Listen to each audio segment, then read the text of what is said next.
ये श्रीमद् भगवत गीता का टीका,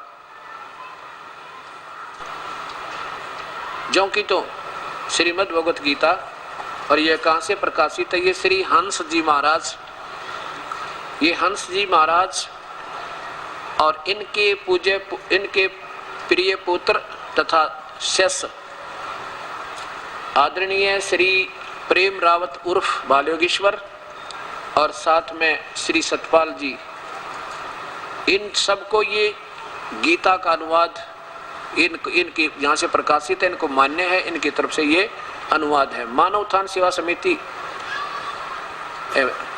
पता है मानव उत्थान सेवा समिति, श्री हंस सत्संग भवन 2/12 पंजाबी बाग नई दिल्ली। अब ये भी यही कर रहे नो की नो, कमाल कर दिया है परमात्मा। शब्द कोश तो आम आदमी देख लिया करे, थोड़ा बहुत कोई छोटा मोटा करने लगा तो शब्द कोश तो देखना चाहिए था इन्होंने, और तो चलो देखी जाती भाई। अष्टदशो अध्याय यहाँ देखो, सर्वधर्मान परित्यज माम एकम शरणम व्रज अहम तवा सर्व पापेभ्यः मोक्षामि मा शुच। अब ये 4-5 की इकट्ठी रांद काट दी। इनको सिर्फ ये है कि ज्यादा से ज्यादा बुक्स हो हमारी, ताकि ये समझे बड़े विद्वान पुरुष हैं और लोग मांगेंगे जी अपने द्वारा टीका की हुई अपनी गीता भी होनी चाहिए। इन्होंने कर दी गीता टीका। अब देखो इसका अर्थ क्या बनाया? हे महापुरुषों, सर्व धर्मों के कर्मों को छोड़कर, धर्म तो कोई था ही नहीं, जब कोई धर्म नहीं था, जब सर्व धर्मों के कर्मों को छोड़कर केवल मेरी शरण में आ, और लिखना था जा, मेरे तो पीछा छुटवा, मेरी शरणागत रूप धर्म में लग, मैं तुझे संपूर्ण पापों से मुक्त कर दूंगा। हे परमात्मा, हे मेरे मालिक। अब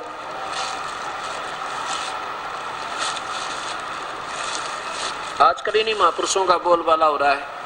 अरे देखो श्री राम सुखदास जी महाराज,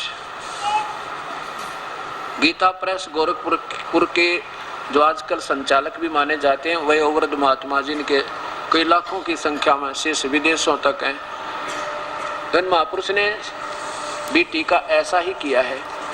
और ये कहाँ से प्रकाशित है?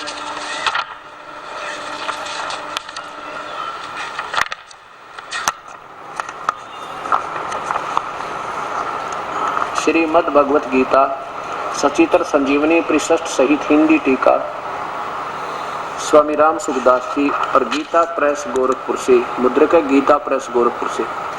इनका भी देखिए 18वें अध्याय का 66वां श्लोक।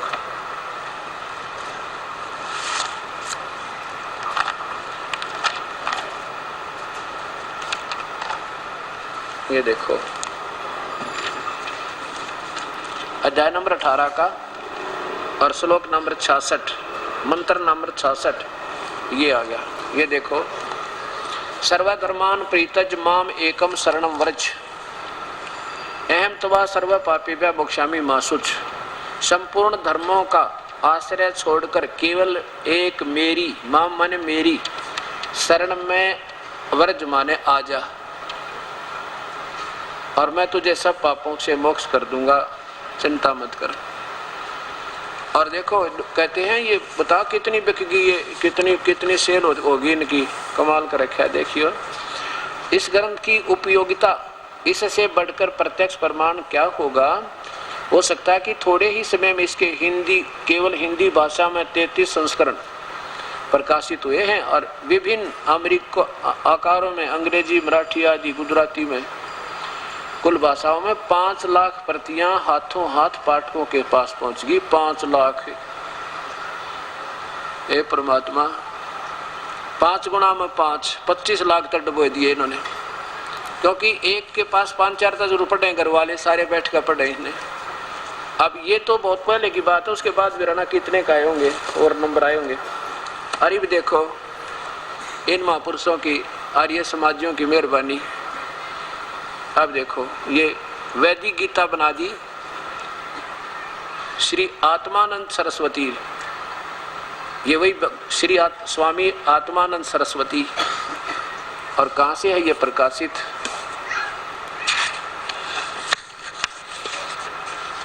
श्री आत्मानंद स्वामी सरस्वती, प्रकाशक है हरियाणा साहित्य संस्थान, गुरुकुल झज्जर, जिला झज्जर।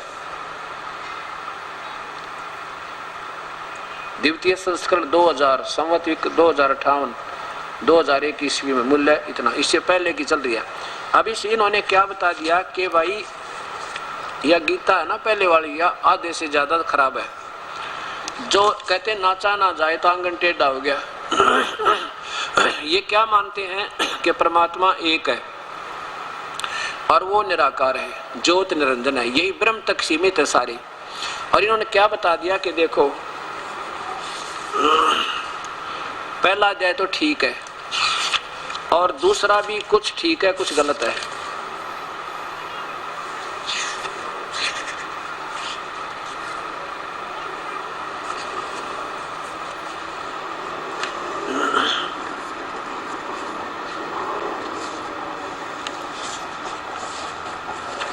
इन महापुरुषों के कर कमलों द्वारा के कुमाल कर दिया।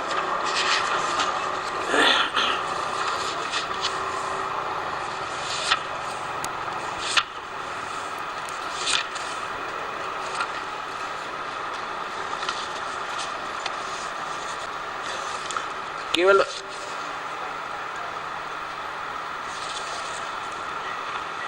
अद्वितीय अध्याय देखो, ये वही वैदिक गीता द्वितीय अध्याय। इसमें क्या बताते हैं, गीता में प्रक्षेप यानी बीच में घुसोड़ दिए, बाद में श्लोक। प्रक्षेप माने गीता के दूसरे अध्याय का 40वां श्लोक प्रक्षिप्त है, वो व्यर्थ है। दूसरे अध्याय का 40वां तो प्रत्यक्ष है, प्रक्षिप्त है। अच्छा, और फिर 45वां और 46वां श्लोक भी प्रक्षिप्त है, ये भी व्यर्थ है। ऊपर देखिए वो भी पाओगा कितना, नीचे देखो प्रक्षिप्त है। और यहाँ देखो, अच्छा अब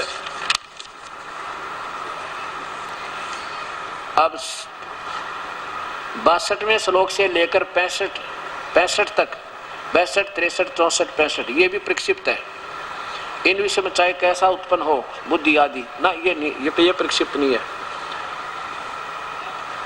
ये 58 से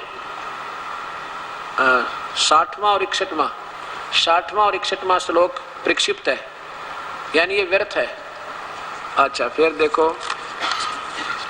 तृतीय अध्याय में, तीसरे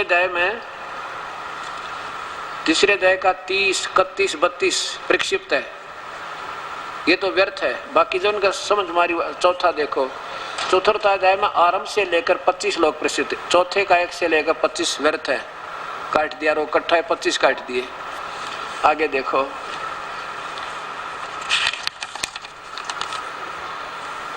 हे परमात्मा इनको सद्बुद्धि दो मेरे दाता, ये तो और तुम्हारे काम बिगाड़ने लग गए। हे परमेश्वर, यहाँ देखो। और फिर आगे उसी में चौथे में 35, 34, 35, 36, 37 4 श्लोक और प्रक्षिप्त है। 25 तो पहले और 4 ये 29। अब देखो 5वां, अब 34 भी इसने रिजेक्ट कर दिया ना, उसमें लिखा कि उन तत्वदर्शी संतों को ढूंढ ले, चौथे का 34। और कौन हो गया भगवान, ये कैसे कह सकता है, इन अपने तो के लागा काट दिए। चौथे का 34 है ना, उन तत्वदर्शी संतों को ढूंढ ले अर्जुन, वो काट दिया। अकीब के जवाब दें, जवाब आवा जब दें। अब 5वां देखो, है परमात्मा 5वें अध्याय के 13वें श्लोक से लेकर अंत तक, हे परमात्मा सारे गलत। 13 से लेकर सारे आखिर तक कलम मार दी, 30-40 श्लोक आ गए। हे मेरे मालिक, हे परमेश्वर, अब भी दया करो मेरे दाता। छठे अध्याय के 14वें से लेकर 23 तक 10 श्लोक प्रक्षिप्त, 10 काट दिए छठे के। और भी मारक कलम पाओगी कितने कितना जरूर। आगे देखो, चलो अब 5वां देखो, छठा 7वां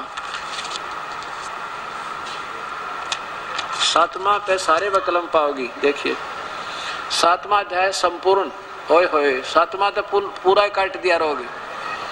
जिसमें इनकी जो है ना, इन जवाब भी ना आवे, अनुतमाम है मेरी पूजा है, वो कहते नाचा ना जावे तांगन टेढ़ा। 7वां अध्याय संपूर्ण 8वां अध्याय के पहले 7 श्लोक परीक्षित है।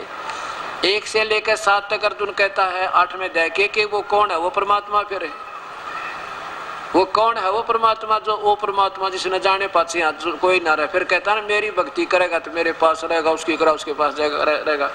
और फिर 8 से 8वें अध्याय के पहले 7 और 9वें 8वें 9वें 10वें मत ये फंसे हैं, क्योंकि ब्रह्म बोल रहा।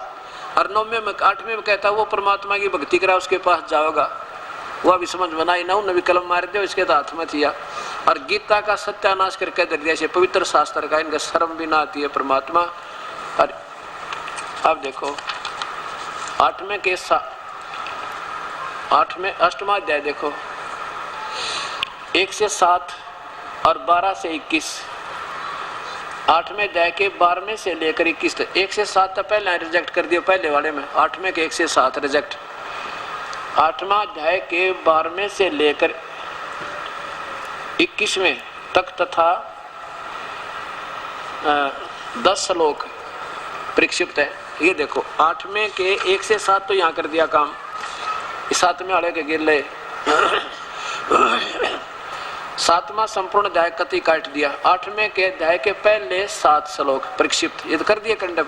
और फिर 12 से और ले लिया नंबर, 12 से लेकर 12वें से लेकर 21 तक तेरे की 10 श्लोक प्रक्षिप्त है। अब देखो कितना कमाल कर दिया इन महापुरुषों ने, इनकी समझ मत आई नहीं वे वास्तव में ये कहानी क्या है, ये क्या कह रहा है भगवान इसमें।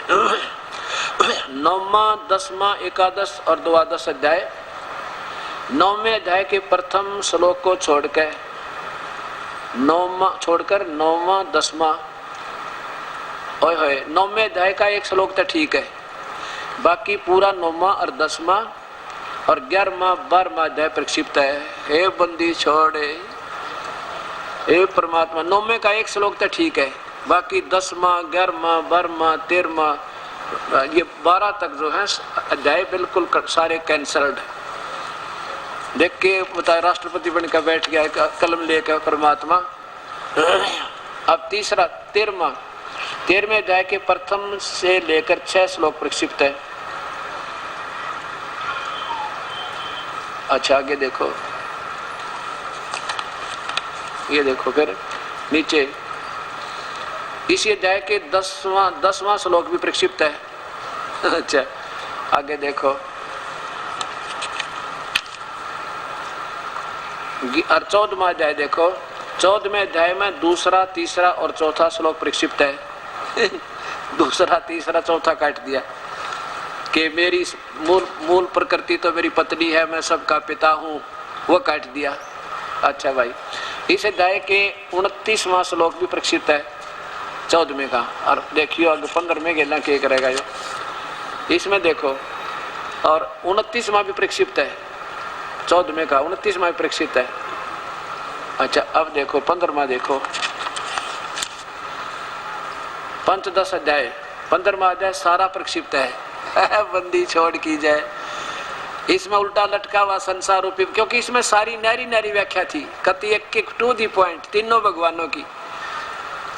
14वें अध्याय के आरंभ से विज्ञान का प्रकरण चला, ये 15वां तो सारा एक प्रक्षिप्त है। अब 16वां देखो, 16वें अध्याय के 18वां 40वां 29वां और 40वां श्लोक प्रक्षिप्त है। 18वें के ना 16वें के 18वां 29वां और 20वां 19वां 18वां 19वां 20वां लोक प्रक्षिप्त। 18 19 20 ये तीनों प्रक्षिप्त हैं।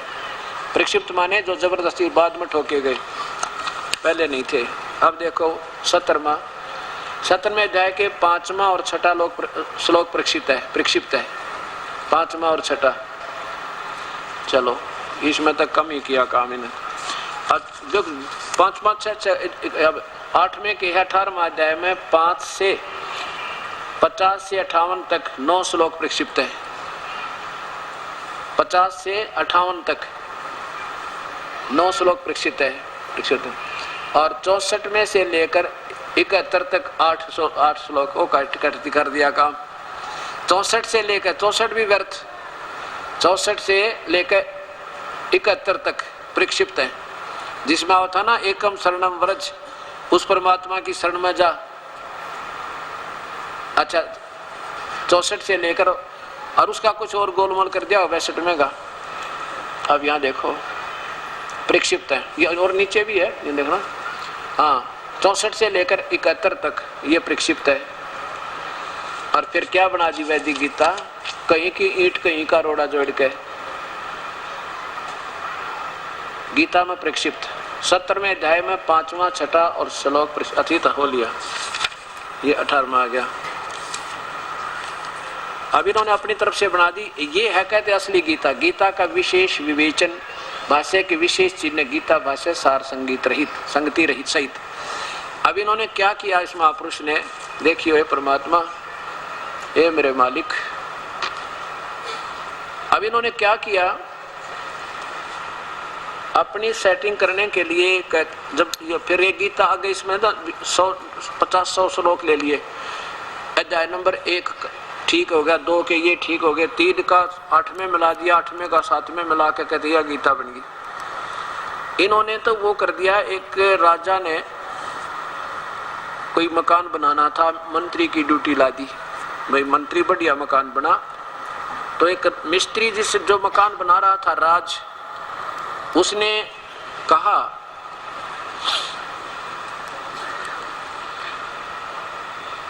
जो राज मिस्त्री बना रहा था मकान को, तो वो कहने लगा जी सतीर लाना पड़ेगा। सतीर होता है वुडन बीम, एक वुडन बीम होता है ऐसा भारा जिसमें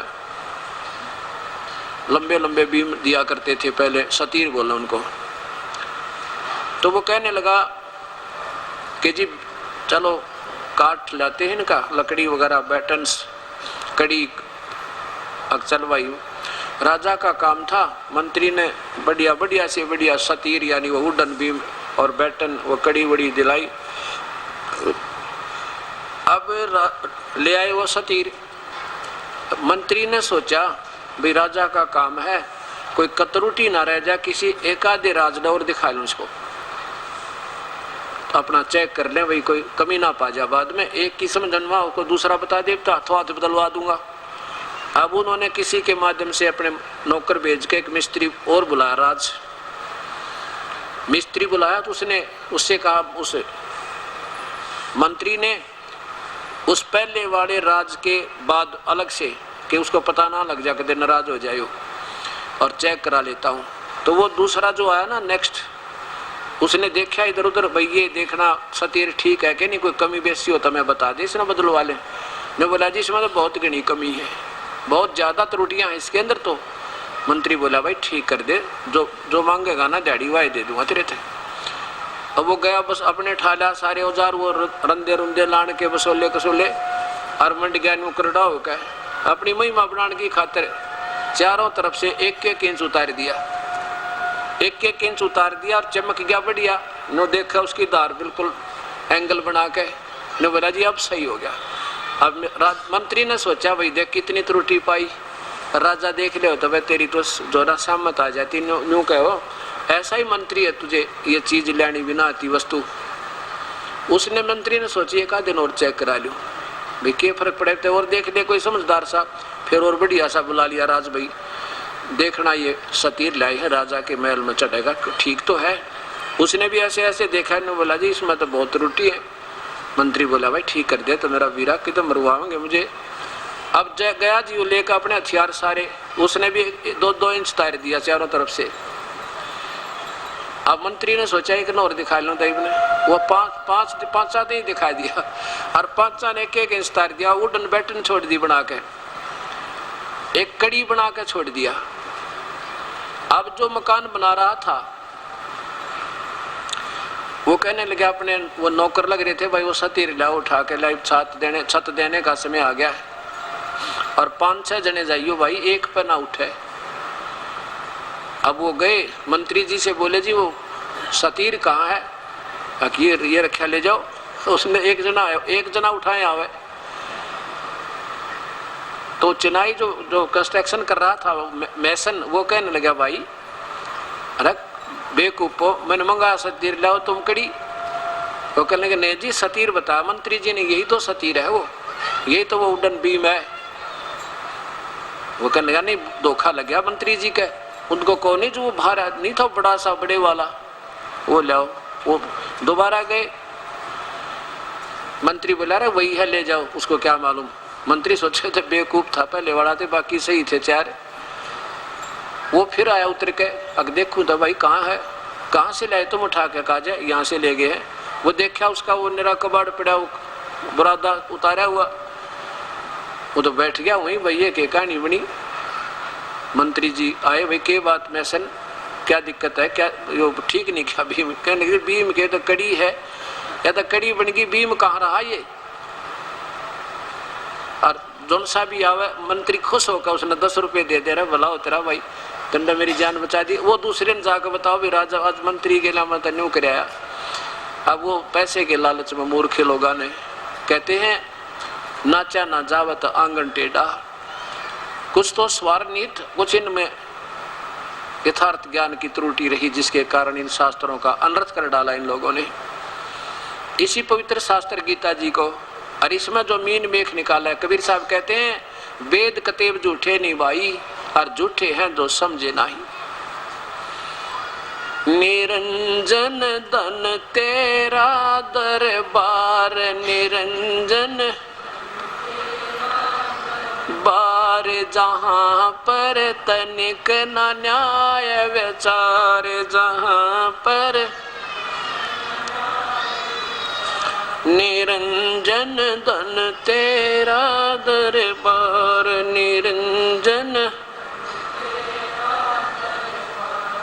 भाई वैसा ओडे मुल मुल खासा, गल मोतियन के आर। वैसा ओड मुल मुल खासा, गल मोतियों के आर। पतिव्रता को मिले न खादी, सूखा निरस आहार। निरंजन धन तेरा दरबार, निरंजन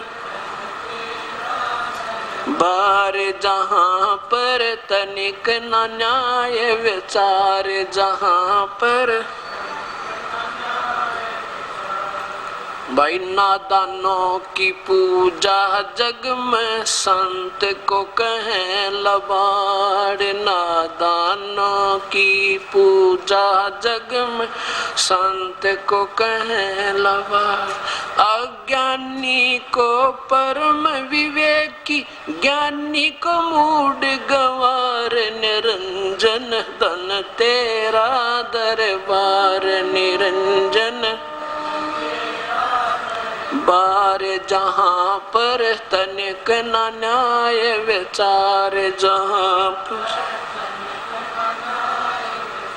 कहे कबीर सुनो बैसा दो सब उल्टा व्यवहार। कहे कबीर सुनो साधो सब उल्टा व्यवहार। सचों को तो झूठ बतावे, झूठों का एतबार। निरंजन धन तेरा दरबार, निरंजन बार जहाँ पर तनिक न न्याय विचार, जहाँ पर निरंजन धन तेरा दरबार। निरंजन कहे कबीर सुनो बैसा दो सब उल्टा व्यवहार। कहे कबीर सुनो बैसा दो सब उल्टा व्यवहार। साचों को तो झूठ बतावे, झूठों का एतबार। निरंजन धन तेरा दरबार, निरंजन दरबार जहाँ से तनिक न न्याय विचार जहां पर। परमात्मा कबीर साहब कहते हैं, ज्योत निरंजन तूने जुल्म कर दिया, होए होए होए, तूने जुल्म कर दिया, देख कितनी अज्ञानता भर दी। ये ज्योत निरंजन काल सदा शिव, जिसको बिंदु ज्योत बतावे, बता भगवान है तो सामने दिखना चाहिए, जैसे ब्रह्मा का बेरा, विष्णु का पता, शिव का पता और पूर्ण परमात्मा सतपुरुष का पता। ये गुप्त क्यों बैठा? और अपने आप को कहता कि मेरा है तो ये घटिया नहीं है, मैं कभी किसी के सामने एज इट इज नहीं आता। आप पे साफ कह नहीं होता कि मैं मेरे अनुतमाम अवयम भावम से, मेरे अवयम भाव से यानी अविनाशी घटिया नियम से अपरिचित को ना, मेरा अटल नियम है कि मैं कभी किसी के सामने ज्यों का तो सामने नहीं आता। 7वें अध्याय का 24 और 25 श्लोक में। इसलिए ये मुझे कृष्ण मान रहे हैं, मैं कृष्ण नहीं हूं। अब देखिएगा, परमात्मा कहते हैं काल तने जुल्म कर दिए, सारे काम में उल्टे तेरे।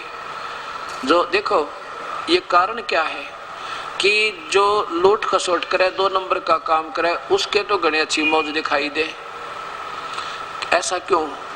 यो इसलिए है कि ये क्या करते हैं, चोरी ठगी झूठ चाट बोल के पैसे इकट्ठे कर लेते हैं, कोठी बना ली, और मिलना उनको वही है जो उनके पूरे जीवन में संस्कार थे। वो पैसे इकट्ठे ले लिए, उसने इकट्ठे ले लिए झूठ चाट बोल कर, चोरी करके, जैसे भी किया, और फिर वो इकट्ठा ही एक झटका देगा, क्योंकि परमात्मा ने पूर्ण ने इसको बैलेंस करना है, न्याय तो उसके हाथ में है।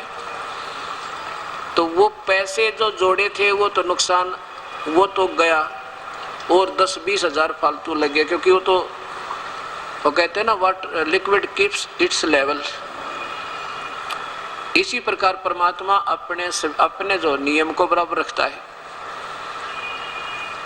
अब और वो पाप रह गए जो के तुम जो इसने इन्होंने लूट लाट कर बनाए, तो इसमें ये अब इस कबीर परमात्मा की शरण माने के बाद जो 2 नंबर का काम करेगा वो मार खाएगा, क्योंकि ये परमात्मा पूर्ण है। इसका संविधान ये है कि जब मेरी शरण में तू चल, तेरे सब उन जो पैसा तेरा व्यर्थ जाना था, जैसे किसी ने 2 लाख रुपए लूट लिए कर कई दूर होते घाट बाद, और एक बालक बीमार हो गया, 3.5 लाख रुपए लगे। एक ऐसे बताओ था, कहने लगा जी मेरे जो है ना लड़का बीमार हो गया, और पहले तो वैसे उसके दोनों गुर्दे खराब हो गए, एक का पुत्र पहले तो बगैर ऑपरेशन कराया नहीं, और वैसे घूमते रहे इधर उधर। और जब कति जवाब मिल गया ना, सब कभी इन झाड़ी लाने वालों से, देशियों से, लोकल शहरों के डॉक्टरों से, फिर हम पहुंच गए ऑल इंडिया में। वहाँ कहने लगे इसके दोनों किडनी फेल हैं, एक किडनी देनी पड़ेगी आपने।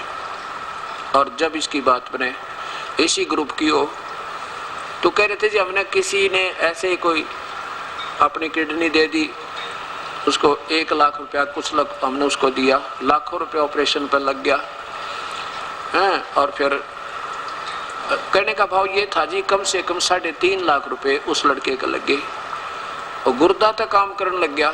6 महीनों के बाद एक्सीडेंट में मर गया। तरह का जो वही है।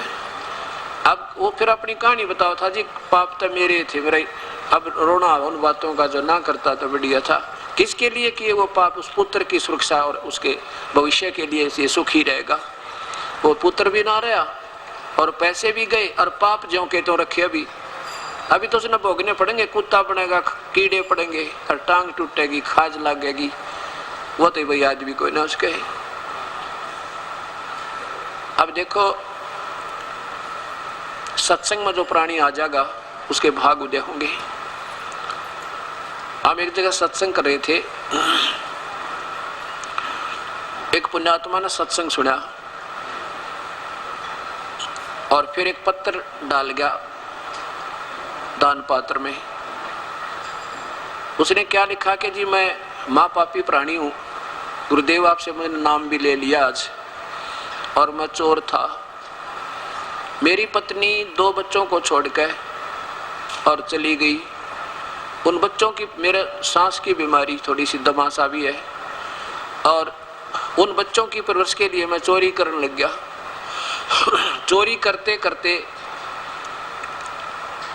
अपना करता रहा चोरी। एक दिन मेरे दोनों बच्चों ने चूहों की गोली खाकर आत्महत्या कर ली, और फिर भी नहीं डटा गया, चोरी फिर भी कर रहा हूं। और आज भी मैं रात में चोरी करके आया था और आपके सत्संग में आ गया, और जो आपने आपके वचन सुने मैंने कि ये पाप तो ज्यों के तो रह गए। अब दास क्या बता, कबीर परमात्मा पूर्ण ब्रह्म की संविधान बताते हैं हम ये दास कि जो रिश्वत लेकर चोरी करके किसी का डाके मार के अगर अपने बच्चों की परवरिश करता है, या 2 नंबर का काम करके मिलावट करके या दूध में पानी गेर के बेचना चाहे, उसने अपने बच्चों को जहर देने की जरूरत नहीं पड़ेगी। ऐसी स्थिति उस परिवार की आप हो जाएगी।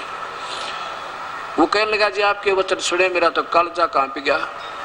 वापस घर गया और वहां से एक पत्थर लिखा और साथ में जो भी चोरी करके लाया था दान पात्र में डाल गया। चलो भाई, अब भी कहते हैं जब भी सुधर जाए तो भी ठीक है। ऐसे ऐसे महर्षियों का उदाहरण है कि जो पहले डाकू हुआ करते और संतों के वचन सुनते परमार्थ में लगे, ये पुण्य आत्मा थी। और कुसंगत में पढ़ने से, सत्संग की हीनता से, और ये और डाकू चोर बन गया। क्या लिखा उस महापुरुष ने, अपना पता बता दिया रे बेचारे ने। और क्या बताया कि मैंने 8 वर्ष से श्री आसाराम जी का नाम भी ले रखा था। गुरुजी मैं एक बेबस और लाचार व्यक्ति हूँ। लाचार हूँ। मेरी पत्नी 2 बच्चों को छोड़कर किसी दूसरे आदमी के साथ चली गई है, और मैं सांस की बीमारी का मरीज हूँ। मेरे पास कमाने का कोई साधन नहीं था, इसलिए बच्चों को पालने के लिए मैंने चोरी करना शुरू कर दिया।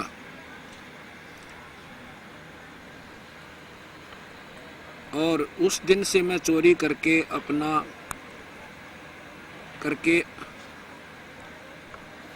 आया था, लेकिन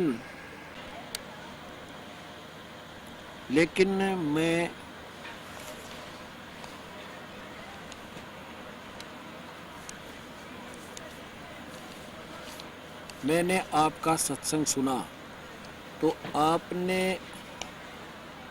आपसे नफरत होगी, और जो कुछ मैंने चोरी किया था वह पैसे मैंने दान पत्र में डाल दिए। बच्चों ने चूहों की वाली दवाई खाकर मर गए। दोनों बच्चे तो चूहों की दवाई खाकर मर गए। अब गुरुजी मैंने इतने पाप किए शायद 7 जन्म भी नहीं धुल सकते। ये परमात्मा, रोना मुझे आ रहा है कि कोई बात ना, अब भी मान गया, वो भी धन भाग इसके माता पिता ने सकते। मैंने आपसे उपदेश भी ले लिया है, आप कृपा करो तो शायद मेरे पाप कम हो सकते हैं, सके। सत्संग में आप सच कहते हो कि कर्म पूरे गुरु के बिना नहीं कट सकता। मैंने 8 साल से आसाराम बापू का मंत्र ले रखा था, लेकिन पाप कटने की बजाय बढ़ते ही चले गए। गुरु दया करन मुझ पापी पर भी। प्रणाम गुरुजी, एक दुखी जीव का पत्र। ए परमात्मा, ए बंदी छोड़। अब क्या होता है, पूरे संत के बिना यह शब्द असर नहीं करे। क्यों नहीं करे? जैसे एक समय एक रानी और राजा, एक रानी ने उपदेश ले रखा गुरुदेव तय, और उस संत जी कहते बेटी अपने पति को भी नाम दिला ले, देख 2 दिन का मेहमान है ये, ठीक है, पिछले असले अच्छे पुण्य थे, आज राजा बन गया। और बेटी आगे तैयारी करोगे तो बात बनेगी, और गुरु के बिना भक्ति सफल नहीं हो सकती। गुरु बनाना बहुत जरूरी है। गुरु बिन माला फेरते, गुरु बिन देते दान, गुरु बिन दोनों निष्फल हैं, चाहे पूछो वेद पुराण। अब रानी बहुत कहने लगी कि जी आप नाम ले लो, आप उपदेश ले लो। राजा कहने लगा मैं देखो आपको बना करता ना, और धर्मदान में बहुत करता हूँ, याद करता हूँ भगवान को, सुबह उठूं हरे राम हरे कृष्ण, जैसी मेरी समझ बात खूब करता हूँ। रानी ने कहा नहीं, गुरु जी कहते हैं गुरु बिना बात बना नहीं करती, और बेसिक धर्म करो, जब तक गुरु नहीं बनाएंगे वो धर्म लगे नहीं। राजा ने सोचा यह तो बावड़ी है, पागरी न कोई बका लेने, बॉडी सिद्धि आत्मा की होती है, हैं? और ऐसे ही तो अपना इन संतों ने जो है ना अपने रोजी रोटी का धंधा ढूंढ रखा है, कोई गुरु बिन पैसे दान नहीं करने चाहिए। उसने सोचा यह तो मानने को नहीं, पक्की गुरु की चेली है। पर मैं उस गुरु जी ने देखो एक दिन, तो वो कहने लगा आज मैं तेरे गुरु जी के पास चलता हूँ, दो बात करूंगा। रानी बोली देख बात जरूर कर दिया, पर खसी है मैं तुम तो, नहीं तो पाप लग जाएगा। अगना खसू को ना आ गया। रानी बोली जी आज तो राजा भी आए हैं आपके चरणों में। अग बेटी बहुत अच्छी बात है, धन भागिन के ना जाने कब भाग जग जा। राजा बोला गुरु जी महाराज जी मैं एक बात पूछूं आपसे। कहा पूछो जी। कि भी आप कहते हो कि गुरु के बिना बात नहीं बने, क्या जरूरी है गुरु बनाना?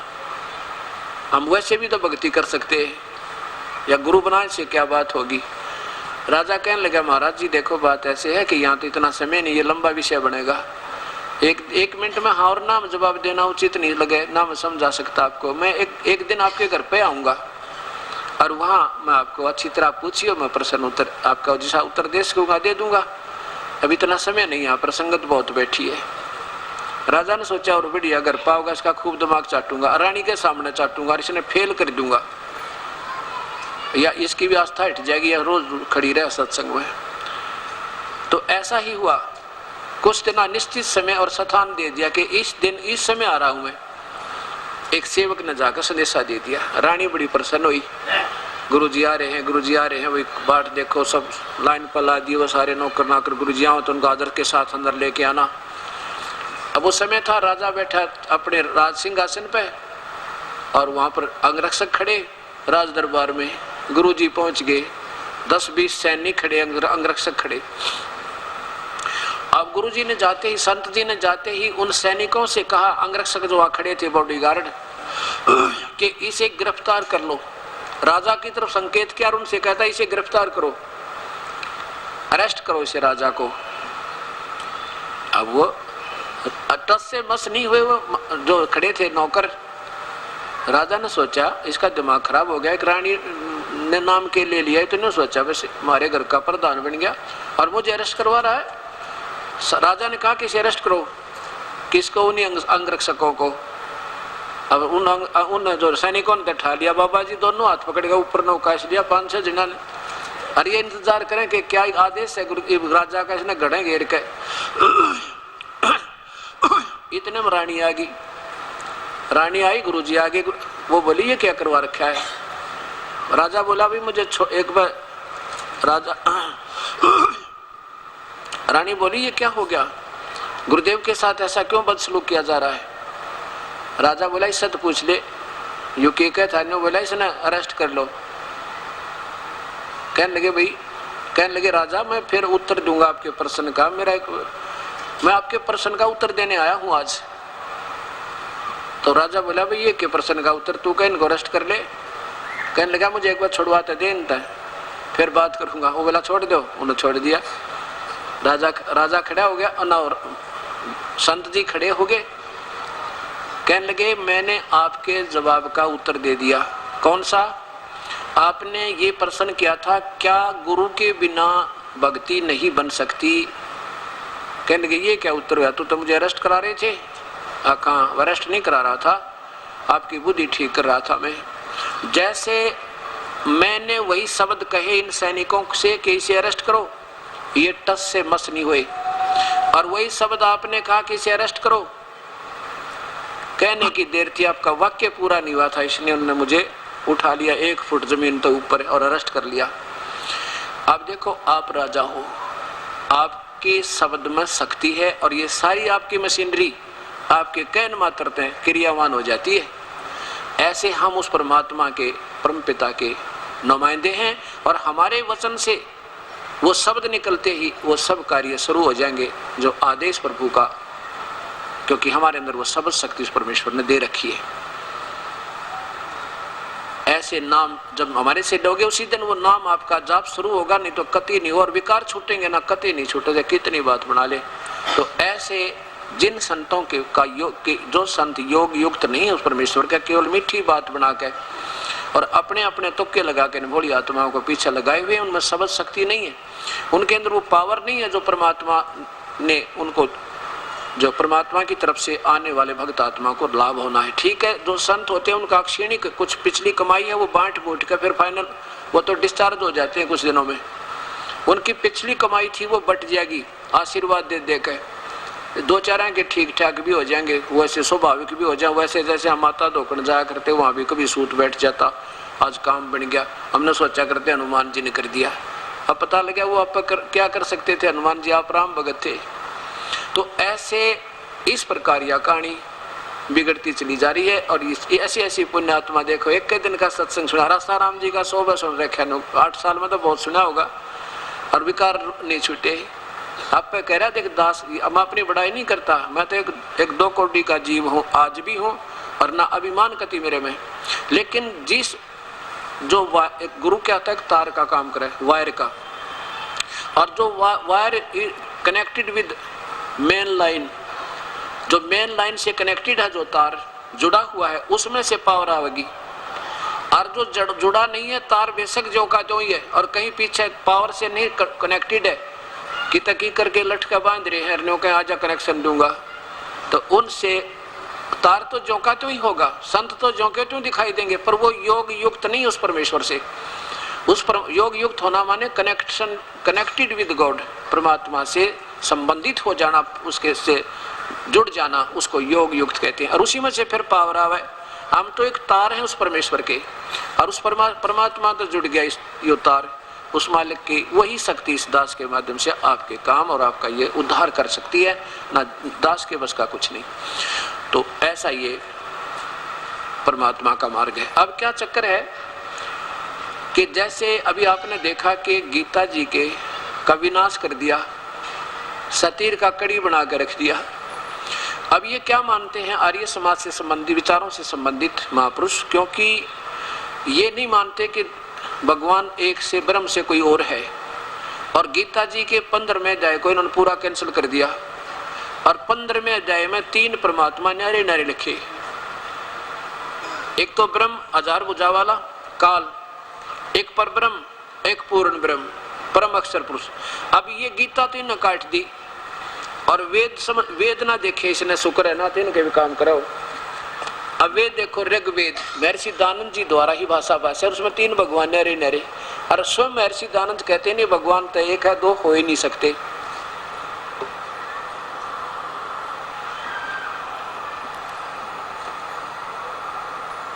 यही कारण रहा कि इन्होंने इस सत्यार्थ प्रकाश को पढ़ लिया, क्योंकि अभी तक जितना भी आर्य समाज से संबंधित जो भक्तात्मा हैं वो केवल सत्यार्थ प्रकाश के ऊपर आधारित है। अब वो वेदों को, यजुर्वेद ऋग्वेद को आदि को उठाकर भी नहीं देखते उनमें वास्तव में क्या है। इन्होंने जो टिप्पणी की है उसके ऊपर आधारित देखिएगा। इसमें क्या लिखा है, किसी ने पूछा कि भगवान एक है या ज्यादा, ये कहते हैं एक है और कोई परमात्मा है नहीं, और परमात्मा निराकार है। अत सत्यार्थ प्रकाश है, महर्षि दानंद सरस्वती स्वामी विरचित वैदिक पुस्तकालय दानंद आश्रम केसरगंज अजमेर, ये यहाँ से प्रकाशित है।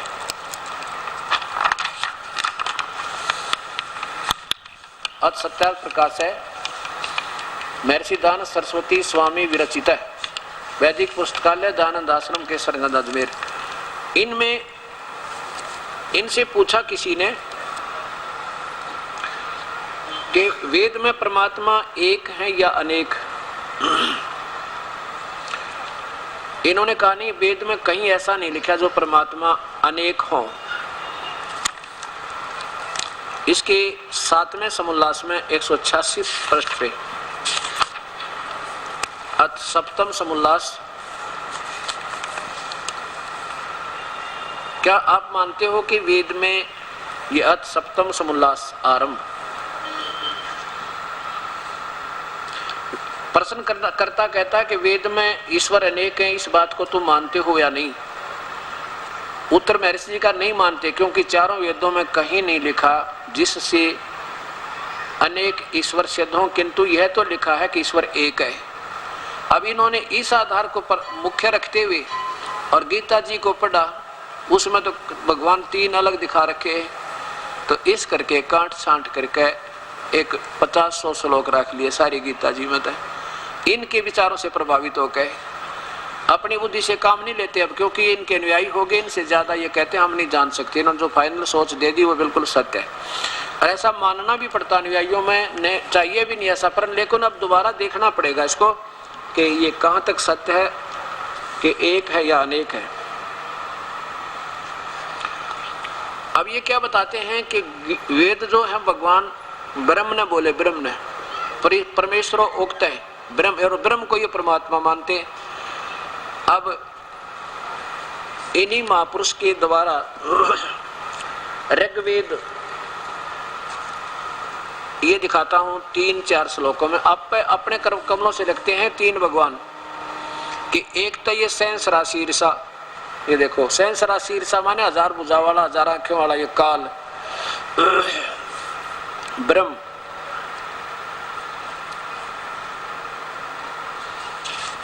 और ये कहां से प्रकाशित है? प्रकाशेंगे सर्वदेशी कार्य प्रतिनिधि सभा, महर्षि दानंद भवन, रामलीला मैदान, नई दिल्ली, फोन नंबर इतने। और इसके मंडल नंबर 10 के सुख नंबर 90 में ये स्वयं स्वीकार करते हैं 3 परमात्मा। ये देखो मंडल नंबर ऋग्वेद मंडल नंबर 10 सूक्त नंबर 90 यहां से प्रारंभ होता है। ये पहला श्लोक है, मंत्र है, पुरुष है। ये देखो सहस्रा शीर्षा पुरुष है, सहस्रा अक्षय है, सहस्र पात है, 1000 भुजा, 1000 हाथों वाला, 1000 भुजा वाला, यानी वो काल ज्योति निरंजन। एक तो ये भी भगवान है, ये भी परमेश्वर, ये भी राम भगवान, पुरुष माने प्रभु, ये भी प्रभु है। इन्होंने क्या लिखा कि पुरुष माने परमेश्वर, सहस्रा शीर्षा का अर्थ लिख दिया संसार के सिरों वाला, और वैसे सीधा लिखना चाहिए था 1000 सिरों वाला, 1000 हाथों वाला, यानी वो काल आंखों वाला, संसार के पर के पैरों वाला, वह जगत के महान उत्पादन कारण प्रकृति को सब तरफ से आच्छादित करके इस 10 इंद्रियों वाले शरीर को अतिक्रमांत करके स्थित है। स्थित है तो किधर बैठा है? चलो आगे देखो। और ये परमात्मा को निराकार भी मानते हैं, कोई स्थान नहीं उनका। दूसरे में कहे कि जो उत्पन्न हो चुका है और जो उत्पन्न होने वाला है और वर्तमान में वह सब कुछ पुरुष ही है। ये दूसरा भी भगवान है, इसका अर्थ वैसे तो ये बनेगा ये दूसरा विराट रूप यानी परब्रह्म की तरफ संकेत है। और यह अमरता अर्थात मोक्ष का स्वामी है, जो प्रकृति से बढ़ता है उसका भी स्वामी है। आगे देखो, अब तीसरे में लिखा है इतनी इस भगवान की, इस पुरुष की महिमा है। पहले वाले की तो इतनी है, और जग महिमा की इतनी इस पुरुष की यानी इस भगवान की जगत आदि विभूतियां हैं। पहले वाले की तो इतनी होगी दोनों की, और वह और पुरुष है मानी वह परमेश्वर तो ब्रह्म बोल रहा है, और किसी तीसरे पूर्ण परमात्मा की तरफ वह परमेश्वर तो इससे भी बड़ा है। 2-3 भगवान ये आप ही लिख रहे अपने कर कमलों से, वो तो इससे भी बड़ा है। समस्त भूत जात इसका एक पैर है, यानी बाकी इसके अंग जैसे सांकेतिक होते हैं, ऊपर का एक पैर, नीचे के लोग उसका दूसरा पैरा दिया दी। अब देखो नीचे चौथे में क्या लिखा है,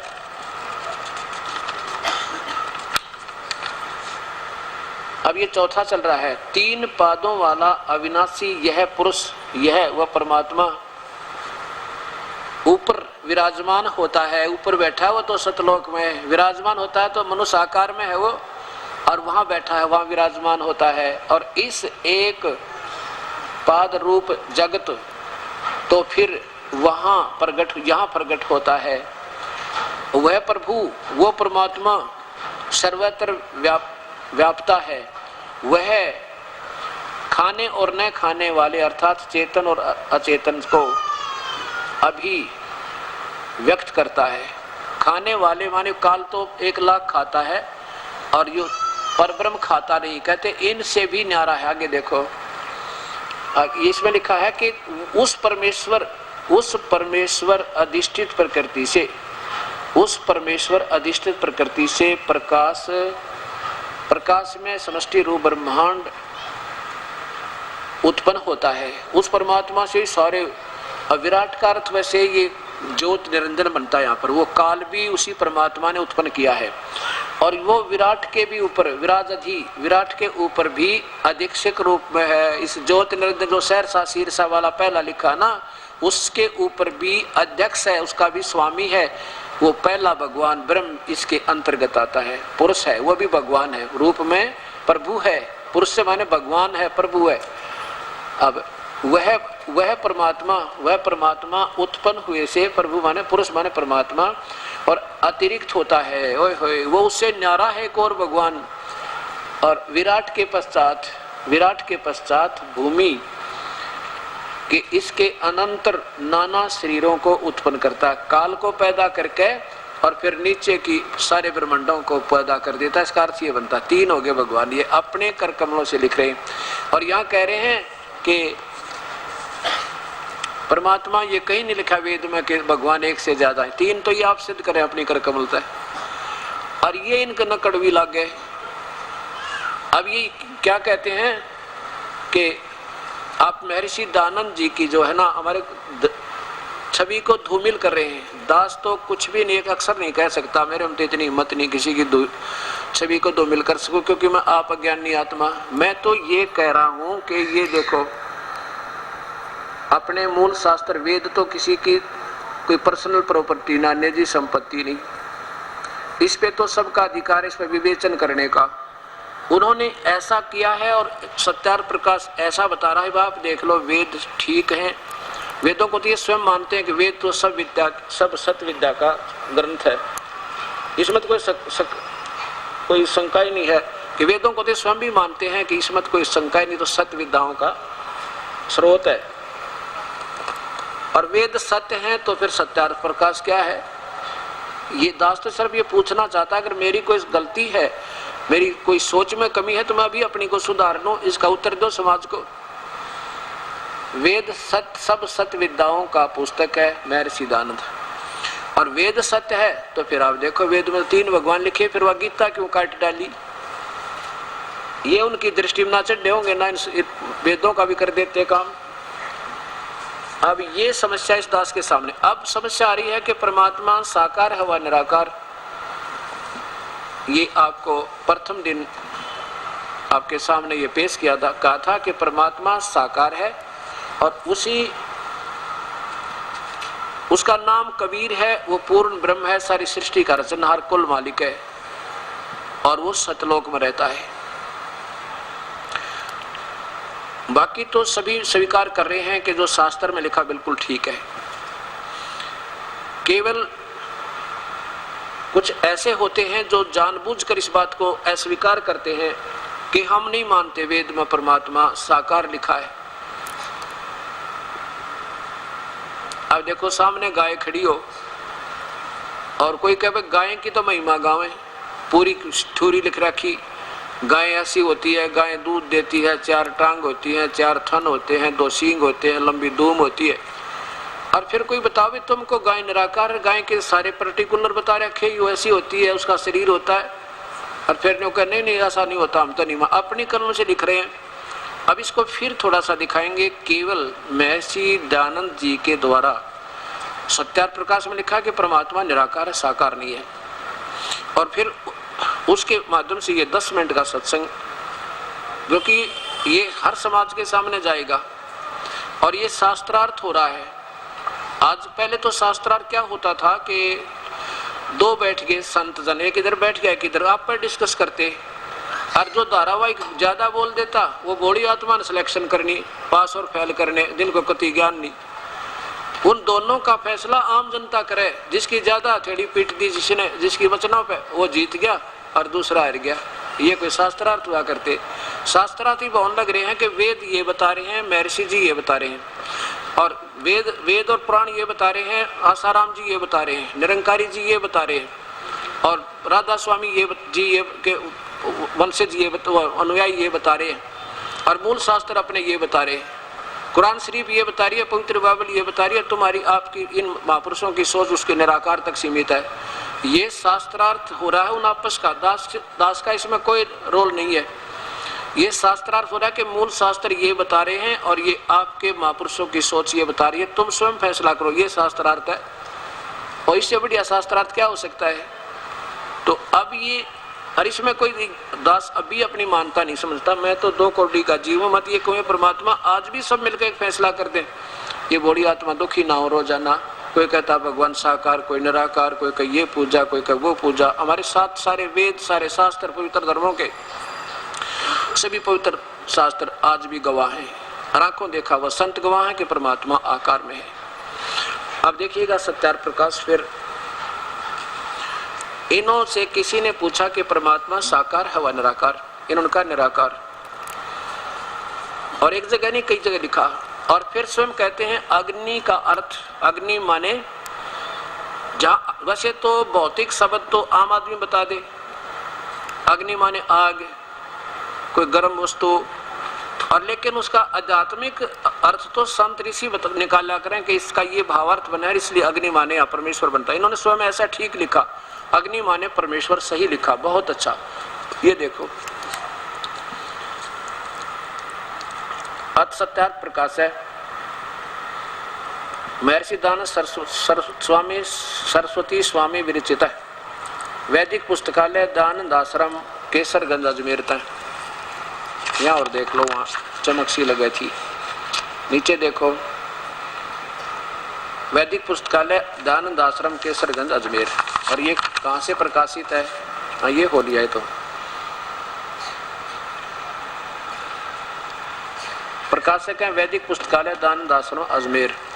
और इसमें शुरू में ही प्रथम समुल्लास में ही इन्होंने विशेष टिप्पणी दी है कि जहां पर अग्नि शब्द हो वो परमेश्वर का बोझ समझे। ये देखो प्रथम समुल्लास है, प्रश्न नंबर 18 पे नीचे देखो, ये न बताया कि परमात्मा का ओम नाम आदि नाम सार्थक है। जैसे रक्षा करने से, ओम आकाशवत व्यापक होने से, खम सबसे बड़ा होने से ईश्वर का नाम ब्रह्म है। ये ब्रह्म को सबसे बड़ा भगवान मानते हैं, ब्रह्म है। आगे देखो, यहाँ पर इधर देखो, विशेष प्रथम समुल्लास में ही चल रहा है ये। 100 प्रकाश होने से परमात्मा 100 प्रकाशित है। 100 प्रकाशित है तो वो क्या आकार है उसका ना बता। 100 प्रकाश के हुए ट्यूब है, 100 प्रकाशित ट्यूब है तो आकार है ट्यूब का। 100 प्रकाश होने से अग्नि, अग्नि नाम है परमेश्वर का, अग्नि विज्ञान रूप होने से मनु, और सबका पालन करने से प्रजापति, परमेश्वर वाला होने से इंद्र, सबका जीवन मूल होने से प्राण, निरंतर व्यापक होने से ईश्वर का नाम ब्रह्म है। और देखो जगत बनाने से ब्रह्मा, सब जगत बनाने से ब्रह्मा, सर्वत्र व्यापक होने से विष्णु, दुष्टों का दंड देने से रुद्र, मंगल में आदि। नीचे आओ फिर यहाँ आओ दे। और फिर अग्नि शब्द पे फिर आ गया, इससे विराट नाम से परमेश्वर का ग्रहण होता है। नीचे देखो, विराट भी परमात्मा को कहते हैं क्योंकि ये ब्रह्म विराट है। और उसमें लिखा था ना, वो विराट के भी ऊपर विराजमान है, वो दूसरा भगवान, वो विराट से भी बड़ा है। विराट को भी उत्पन्न किया इस काल भगवान को, क्योंकि ब्रह्म विराट कहते हैं, ब्रह्म विराट को ब्रह्म कहते हैं। इससे विराट नाम से परमेश्वर का ग्रहण होता है। तो वो विराट माने भगवान से भी दूसरा भगवान, उससे भी बड़ा। यहाँ देखो अग्नि, अग्नि शब्द से यहाँ देखो अग अणि इणु गतार्थक धातु है, इनसे अग्नि शब्द सिद्ध होता है। आगे देखो, जो ज्ञान स्वरूप सर्वज्ञ जानने प्राप्ति होने और पूजा करने योग्य है। इससे परमेश्वर का नाम, ये देखो ऊपर क्या नंबर है, ये 21 नंबर, और यहाँ 22 नंबर देखो, परमेश्वर का नाम अग्नि है, विशेष अग्नि है। और फिर 192 पृष्ठ पर फिर इन्होंने सरलार्थ किया इसी का, 192 पे जो का तो सरलार्थ किया है, अग्नि माने परमेश्वर। ये देखो ये 107 समोल्लास में नीचे लाओ, ये देखो हे अग्नि प्रकाश स्वरूप परमेश्वर, अग्नि माने परमेश्वर। अब ये दास ये बताना चाहता था कि अग्नि माने परमेश्वर है। और फिर ये 217 पृष्ठ पे कहते हैं कि परमात्मा, ये वेद जो है परमेश्वर उक्त हैं, भगवान के द्वारा बोले गए हैं, और एक एक ऋषि में प्रवेश करके बोले उन वेदों को। ये देखो ये 7वां समोल्लास,